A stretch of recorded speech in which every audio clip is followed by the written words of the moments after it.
Hey everybody, what's going on? Hellknight here, bringing you another video from Grab the Lantern today. It's Tuesday and the patch notes for patch 12.5 have been posted, which means it's time for the top 5 changes on this week's patch.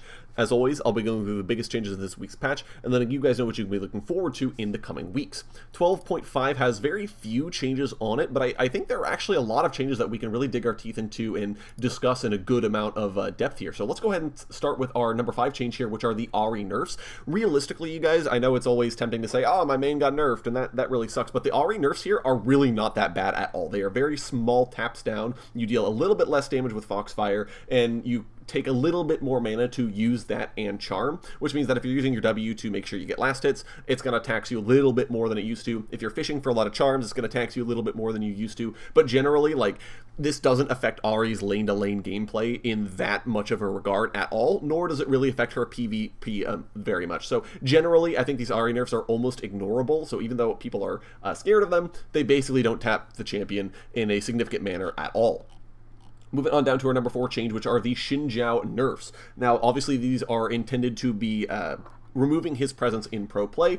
I do think that the Audacious Charge nerf isn't that big of a deal. It does mean that there will be scenarios in which he takes a little bit longer, and maybe someone gets out of range of his E before it comes off cooldown, or the mark from the challenge wears off before he has an ability to dash to them, but that's not that big of a deal. However, the reduction in his Crescent Guard's invulnerability duration is a big deal. Shaving a full second off of that means Xin Zhao can rely on this a little bit less in order to keep himself alive, which does mean that he's going to be significantly squishier than he was before. Big fan of these changes, and I don't think they hurt him too badly, but they definitely make him a less attractive pick overall. Moving on to our number 3 change here, which are the Gwen nerfs. Now, again, this is another pro play champion that is getting tapped down on this patch.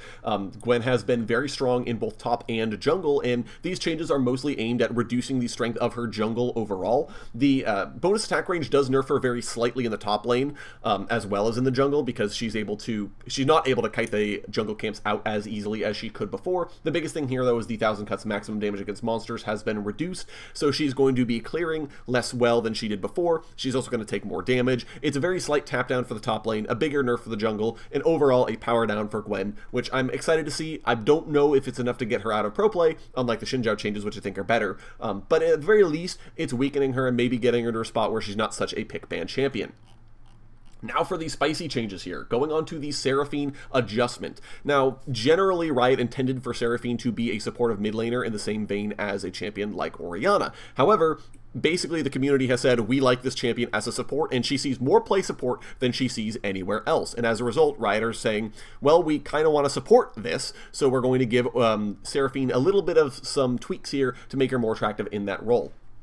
W is now very attractive as a first max. No longer do the shield values scale with Seraphine's champion level, instead they scale with rank, and the healing scales with rank as well. It doesn't scale with anything before, now it actually scales with ability rank, which makes this very attractive as a first max if you are playing lane Seraphine. Now the shield value is technically weaker at level 18, but if you're support, you're almost never going to hit level 18 in any game anyways, so that's actually a very good change, and I'm very excited actually to see how this goes for Seraphine. There's also a very small buff here to beat drop, which is likely the second max if you are playing Seraphine, but generally, because they lower the cooldown at the earlier rank, you don't need to worry about that as much.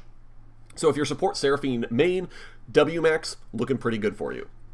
And finally, onto the probably biggest and most high-profile change on this patch is the Master Yi changes. Now, this is an attempt by Riot to remove the Lethality Duskblade Master Yi build from the game in its entirety, and it's hard to say that it doesn't look pretty good. Even though the base damage on Alpha Strike went up, the AD ratio was massively reduced, as was the bonus critical strike damage that he gets from critting during his Q.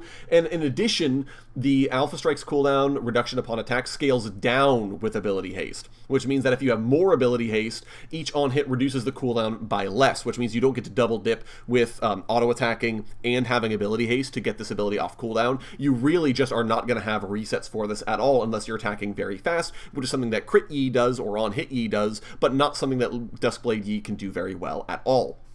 in order to make this more of a power neutral change for on hit or critical strike Master Yi, right, did at least say that his Q can now apply on hit effects while you're in Alpha Strike, which is a very nice change, especially given that he has on hit effects on his E that he can just apply. So that's really nice as well. Generally, I think this is absolutely taking the wind out of the sails of the Duskblade Master Yi build. I think it's not going to feel good at all following these changes, but I'm very interested to see how the on-hit Yi builds feel following this, given that you can now finally apply your Wuju style while you're in Alpha, which is a very nice change here. And that is going to be it for me today, guys. Those are the top 5 changes on patch 12.5. You guys will have to let me know which changes you're most excited for down in the comment section below. I actually kind of want to try out Master Yi following the changes. I never liked the Duskblade build. I was always a fan of the on-hit and critical strike builds, and so those seem like they're going to be pretty spicy now. So that's what I'm excited for, but let me know what you guys are excited to try out down in the comments. If you enjoyed the video today, go ahead and leave it a like, and if you really enjoyed the video, consider subscribing. I upload a video every Monday, Friday, and on patch days like today as well. Once again, thank you guys so very much for watching. I do appreciate it, and I'll talk to you all later.